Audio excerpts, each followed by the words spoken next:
This is the wreckage that I was elected to clean up. It's probably the reason I ran for president more than any other thing, because I couldn't understand why we were losing all of these jobs to other countries at such a rapid rate.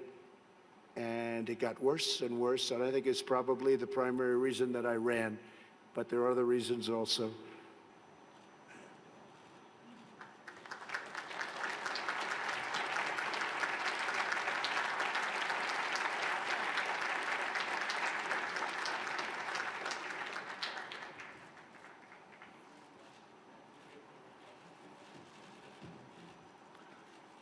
Mr. President, welcome back to this stage, here in the beautiful Swiss Alps, and we have arranged for you the best sunshine which we can offer.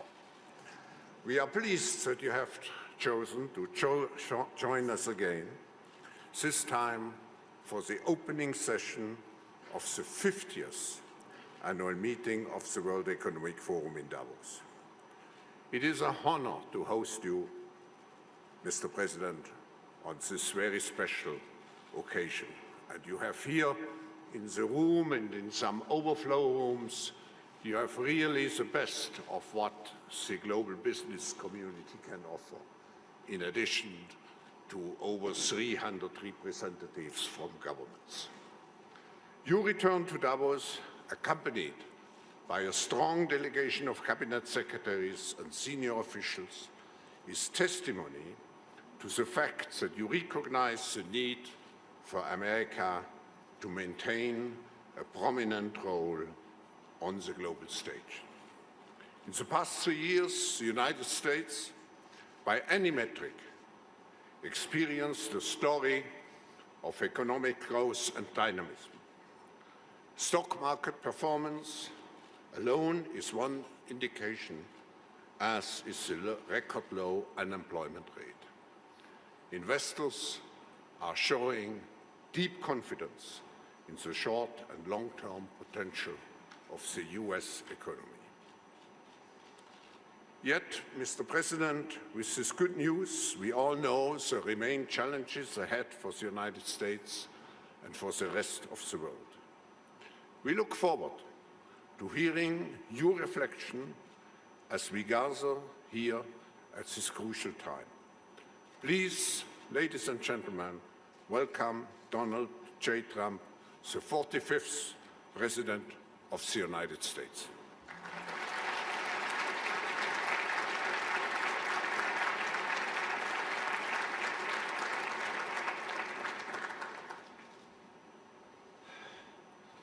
Well, thank you very much, Klaus, and very special congratulations on your 50th year hosting the annual meeting of the World Economic Forum, a truly amazing achievement. It's an honor to address the distinguished members of this organization for the second time as president. When I spoke at this forum 2 years ago, I told you that we had launched the Great American Comeback. Today, I'm proud to declare that the United States is in the midst of an economic boom, the likes of which the world has never seen before. We've regained our stride, rediscovered our spirit, and reawakened the powerful machinery of American enterprise. America is thriving, America is flourishing, and yes, America is winning again like never before. Just last week alone, the United States concluded 2 extraordinary trade deals, the agreement with China and the United States-Mexico-Canada agreement, the 2 biggest trade deals ever made. They just happened to get done in the same week. These agreements represent a new model of trade for the 21st century, agreements that are fair, reciprocal, and that prioritize the needs of workers and families.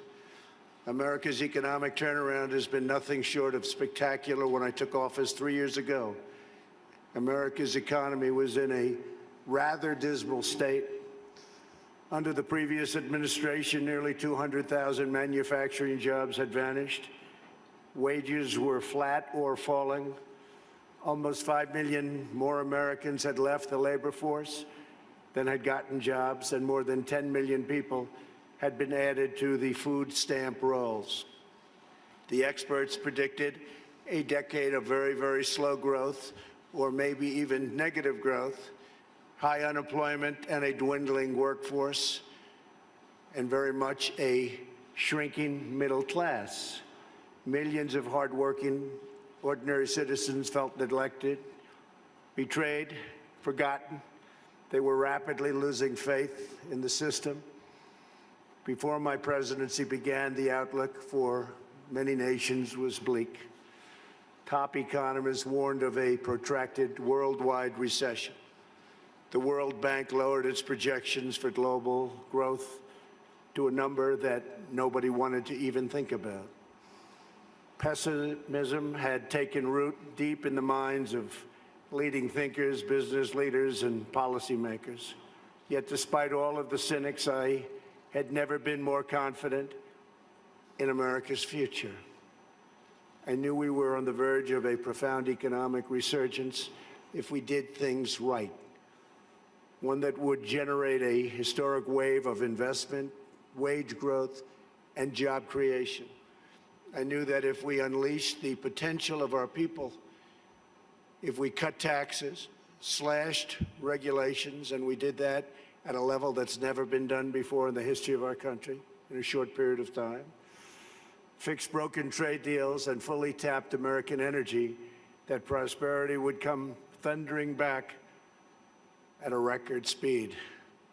And that is exactly what we did, and that is exactly what happened. Since my election, America has gained over 7 million jobs, a number unthinkable. I wouldn't say it, I wouldn't talk about it, but that was a number that I had in mind. The projection was 2 million, we did 7, more than 3 times the government's own projections. The unemployment rate is now less than 3.5%, and at 3.5%, that's a number that is the lowest in more than 50 years. The average unemployment rate for my administration is the lowest for any U.S. president in recorded history. We started off with a reasonably high rate. For the first time in decades, we are no longer simply concentrating wealth in the hands of a few. We're concentrating and creating the most inclusive economy ever to exist. We are lifting up Americans of every race, color, religion, and creed.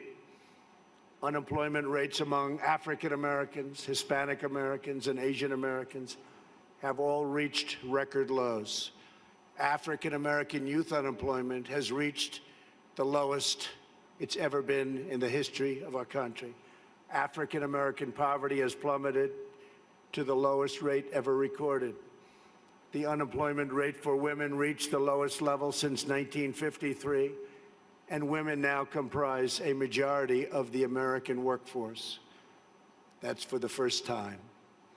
The unemployment rate for veterans has dropped to a record low. The unemployment rate for disabled Americans has reached an all-time record low. Workers without a high school diploma have achieved the lowest unemployment rate recorded in U.S. history. Wages are rising across the board, and those at the bottom of the income ladder are enjoying the percentage by far largest gains. Workers' wages are now growing faster than management wages. Earnings growth for the bottom 10% is outpacing the top 10%, something that has not happened. Paychecks for high school graduates are rising faster than for college graduates. Young Americans just entering the workforce are also sharing in America's extraordinary prosperity. Since I took office, more than 2 million millennials have gotten jobs, and their wages have grown by nearly 5% annually, a number that was unthinkable. Nobody would have ever thought it was possible 3 years ago. A record number of Americans between the ages of 25 and 34 are now working. In the 8 years before I took office, over 300,000 working-age people left the workforce. In just 3 years in my administration, 3.5 million people have joined the workforce. 10 million people have been lifted off welfare in less than 3 years. Celebrating the dignity of work is a fundamental pillar of our agenda. This is a blue-collar boom. Since my election, the net worth of the bottom half of wage earners has increased by plus 47%, 3 times faster than the increase for the top 1%.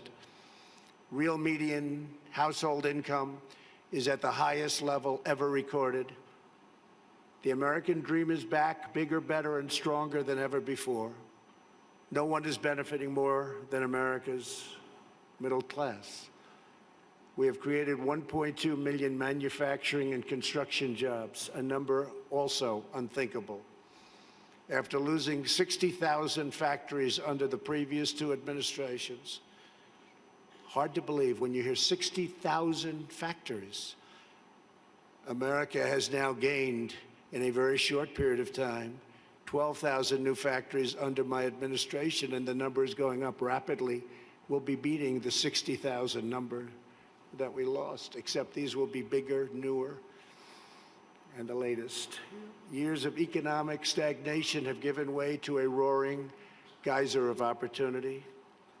U.S. stock markets have soared by more than 50% since my election, adding more than $19 trillion to household wealth and boosting 401ks, pensions, and college savings accounts for millions of hardworking families. And these great numbers are many things, and it's despite the fact that the Fed has raised rates too fast and lowered them too slowly. And even now, as the United States is by far the strongest economic power in the world, it's not even close. It was going to be close, but a lot of good things happened to us and some not so good things happened to certain other places. They're forced to compete, and we compete with nations that are getting negative rates, something very new, meaning they get paid to borrow money, something that I could get used to very quickly. Love that. Got to pay back your loan? Oh, how much am I getting? Nevertheless, we still have the best numbers that we've had in so many different areas. It's a conservative approach, and we have a tremendous upside potential when all of the trade deals and the massive deregulation starts kicking in, which will be during this year, especially toward the end of the year. Those trade deals are starting to kick in already. The regulations are kicking in right now. And I see such tremendous potential for the future. We have not even started because the numbers we're talking about are massive. The time for skepticism is over. People are flowing back into our country. Companies are coming back into our country. Many of you who I know are coming back in with your plants and your factories. Thank you very much. America's newfound prosperity is undeniable, unprecedented, and unmatched anywhere in the world. America achieved this stunning turnaround not by making minor changes to a handful of policies, but by adopting a whole new approach centered entirely on the well-being of the American worker. Every decision we make on taxes, trade, regulation, energy, immigration, education, and more is focused on improving the lives of everyday Americans. We are determined to create the highest standard of living that anyone can imagine.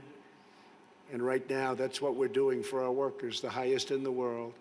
And we're determined to ensure that the working and middle class reap the largest gains. A nation's highest duty is to its own citizens. Honoring this truth is the only way to build faith and confidence in the market system. Only when governments put their own citizens first will people be fully invested in their national futures. In the United States, we are building an economy that works for everyone, restoring the bonds of love and loyalty that unite citizens and powers nations. Today, I hold up the American model as an example to the world of a working system of free enterprise, that will produce the most benefits for the most people in the 21st century and beyond. A pro-worker, pro-citizen, pro-family agenda demonstrates how a nation can thrive when its communities, its companies, its government, and its people work together for the good of the whole nation. As part of this new vision, we passed the largest package of tax cuts and reforms in American history. We doubled the child tax credit, benefiting 40 million American families and lifting 650,000 single mothers and their 1 million children out of poverty, and out of poverty quickly. We passed the first ever tax credit for employers who provide paid paternal leave for employees earning $72,000 or less annually, and passed paid family leave for government employees as a model for the country. We made child care much more affordable and reduced or eliminated child care wait lists all across the nation. Our child care reforms are supporting working parents and ensuring their children have access to high-quality care and education, all of which they very much deserve.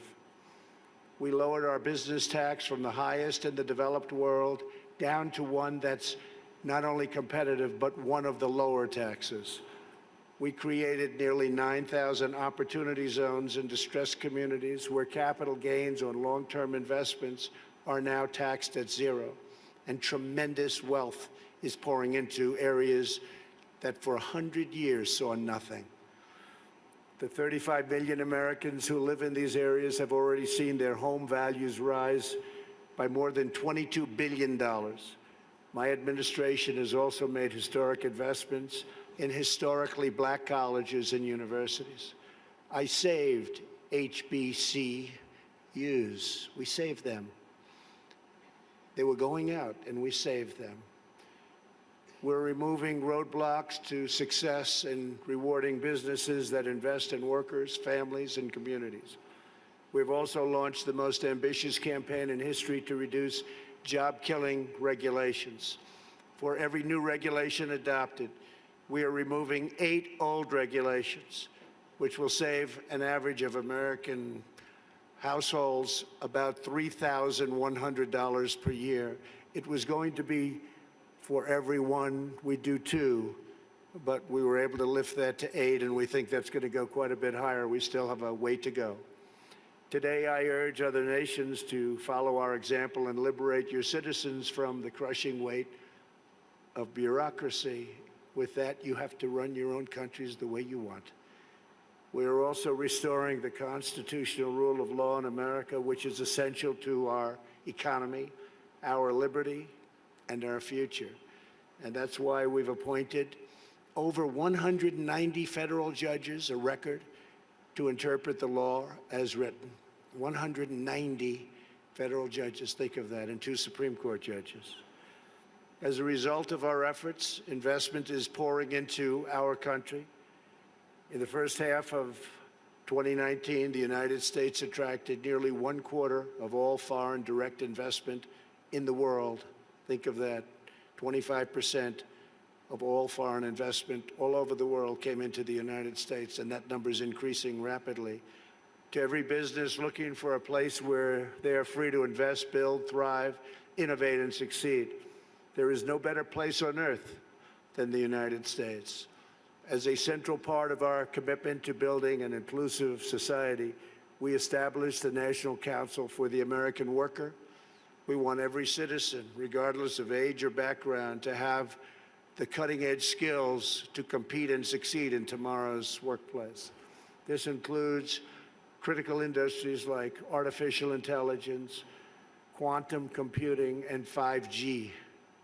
Under Ivanka's leadership, who's with us today, our pledge to America's workers has become a full-blown national movement with over 400 companies committing to provide new job and training opportunities to already very close to 15 million American students and workers. 15 million. America is making sweeping changes to place workers and their families at the center of our national agenda. Perhaps the most transformative change of all is on trade reform, where we're addressing chronic problems that have been ignored, tolerated, or enabled for decades. Our leaders did nothing about what happened to us on trade. Before I was elected, China's predatory practices were undermining trade for everyone. But no one did anything about it except allow it to keep getting worse and worse and worse. Under my leadership, America confronted the problem head-on. Under our new Phase 1 agreement, Phase 2 is starting negotiations very shortly. China has agreed to substantially do things that they would not have done, measures to protect intellectual property, stop forced technology transfers, remove trade barriers and agricultural goods and on agricultural goods where we were treated so badly, open its financial sector totally, that's done, and maintain a stable currency, all backed by very, very strong enforcement. Our relationship with China right now has probably never been better. We went through a very rough patch, but it's never, ever been better. My relationship with President Xi is an extraordinary one. He's for China, I'm for the U.S., but other than that, we love each other. Additionally, China will spend an additional $200 billion over 2 years on American services, agriculture and energy, and manufactured goods. So we'll be taking in excess of $200 billion, could be closer to $300 billion when it finishes. But these achievements would not have been possible without the implementation of tariffs, which we had to use, and we're using them on others too. And that is why most of our tariffs on China will remain in place during the Phase 2 negotiations. For the most part, the tariffs have been left, and we're being paid billions and billions of dollars a year as a country. As I mentioned earlier, we ended the NAFTA disaster, one of the worst trade deals ever made, not even close, and replaced it with the incredible new trade deal, the USMCA, that's Mexico and Canada. In the nearly 25 years after NAFTA, the United States lost 1 in 4 manufacturing jobs, including nearly 1 in 4 vehicle manufacturing jobs. It was an incentive to leave the country. The NAFTA agreement exemplified the decades-long failures of the international trading system. The agreement shifted wealth to the hands of a few, promoted massive outsourcing, drove down wages, and shuttered plants and factories by the thousands. The plants would leave our country, make the product, sell it into our country. We ended up with no jobs and no taxes. Would buy other countries' product. That doesn't happen anymore. This is the wreckage that I was elected to clean up. It's probably the reason I ran for president more than any other thing, because I couldn't understand why we were losing all of these jobs to other countries at such a rapid rate. And it got worse and worse, and I think it's probably the primary reason that I ran, but there are other reasons also. And to replace with a new system that puts workers before the special interests, and the special interests will do just fine, but the workers come first. Our brand new USMCA is the result of the broadest coalition ever assembled for a trade agreement. Manufacturing, agriculture, and labor all strongly endorsed the deal. And as you know, it just passed in Congress overwhelmingly. It shows how to solve the 21st century challenge we all face, protecting intellectual property, expanding digital trade, reshoring lost jobs, and ensuring rising wages and living standards. The United States has also concluded a great new trade deal with Japan, approximately $40 billion, and completely renegotiated our deal with South Korea. We're also negotiating many other transactions with many other countries. And we look forward to negotiating a tremendous new deal with the United Kingdom. Have a wonderful new prime minister who wants very much to make a deal, as they say. To protect our security and our economy, we are also boldly embracing American energy independence. The United States is now by far the #1 producer of oil and natural gas anywhere in the world, by far. It's not even close. While many European countries struggle with crippling energy costs, the American energy revolution is saving American families $2,500 every year in lowering electric bills and numbers that people said couldn't happen. And also, very importantly, prices at the pump. We've been so successful that the United States no longer needs to import energy from hostile nations. With an abundance of American natural gas now available, our European allies no longer have to be vulnerable to unfriendly energy suppliers either. We urge our friends in Europe to use America's vast supply and achieve true energy security. With U.S. companies and researchers leading the way, we are on the threshold of virtually unlimited reserves of energy, including from traditional fuels, LNG, clean coal, next-generation nuclear power, and gas hydrate technologies. At the same time, I'm proud to report the United States is among the cleanest air and drinking water on Earth, and we're going to keep it that way. And we just came out with a report that at this moment, it's the cleanest it's been in the last 40 years. We're committed to conserving the majesty of God's creation and the natural beauty of our world. Today, I'm pleased to announce the United States will join 1 Trillion Trees initiative being launched here at the World Economic Forum. 1 trillion trees. And in doing so, we will continue to show strong leadership in restoring, growing, and better managing our trees and our forests. This is not a time for pessimism.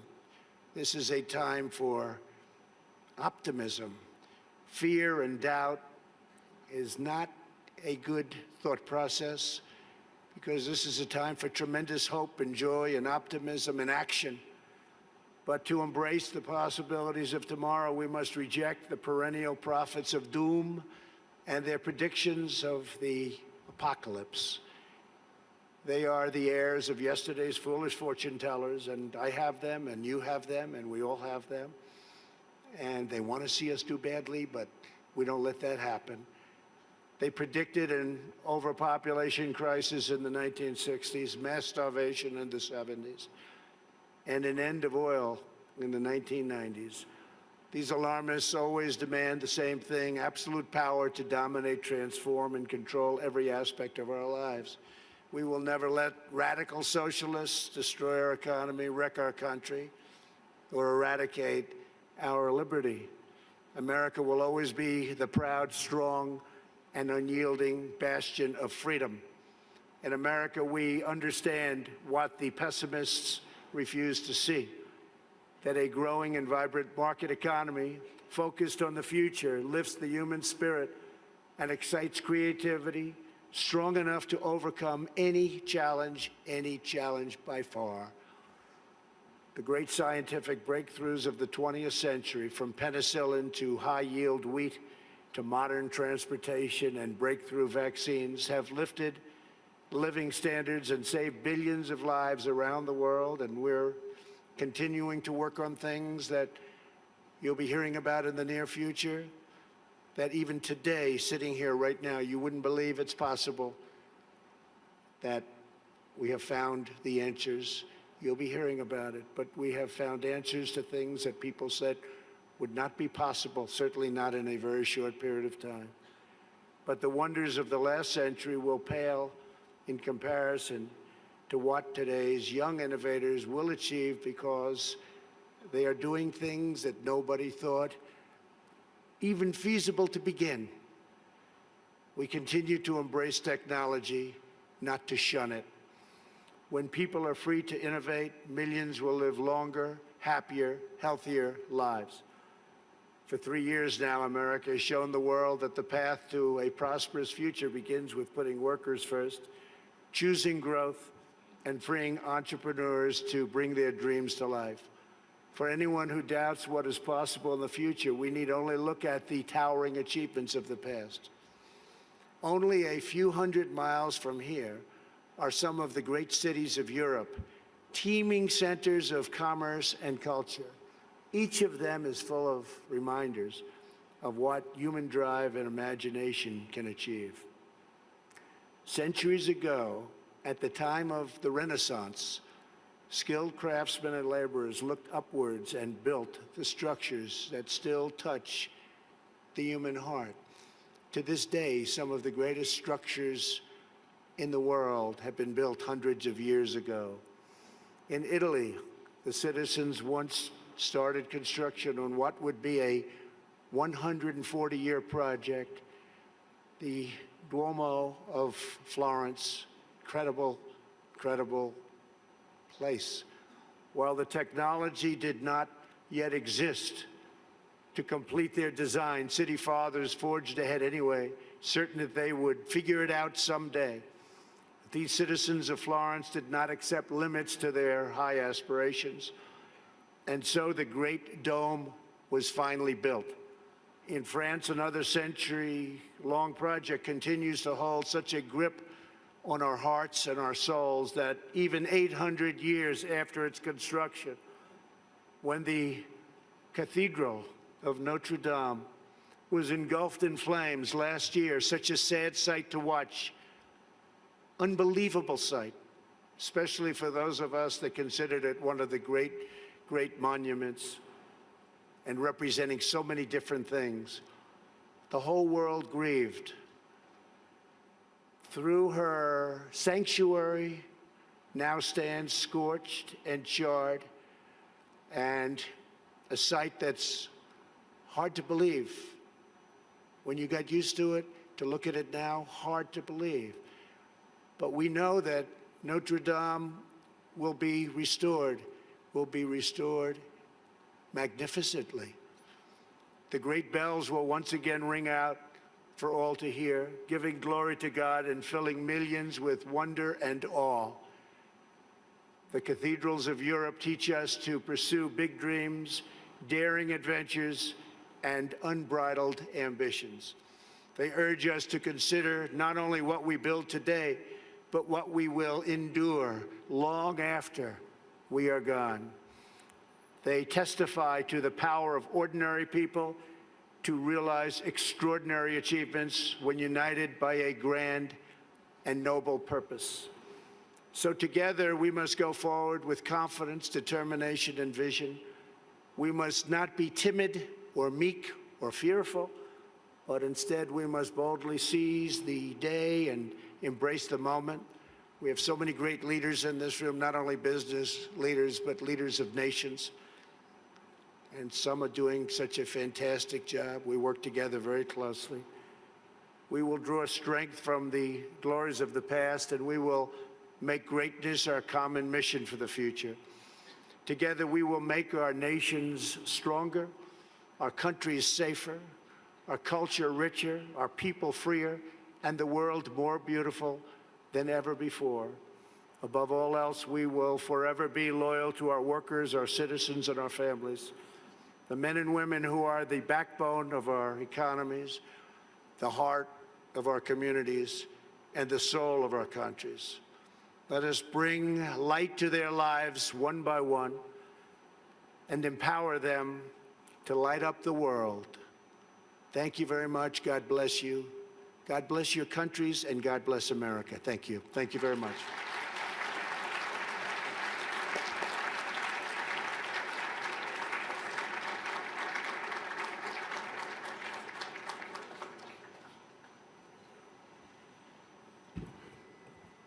Mr. President, thank you for your speech and congratulations for what you have achieved for your economy, but also for your society. We discuss here very intensively the question of inclusiveness, but all your politics certainly are aiming to create better inclusiveness for the American people. I want to thank you personally, particularly for injecting optimism into our discussions. We have many problems in the world, but I think we need, as you said, we need dreams. and we have all the capabilities, technology, leadership to realize those dreams. So thank you again, Mr. President, for having joined us here at the opening of the 50th anniversary of the World Economic Forum. Do we want to do questions?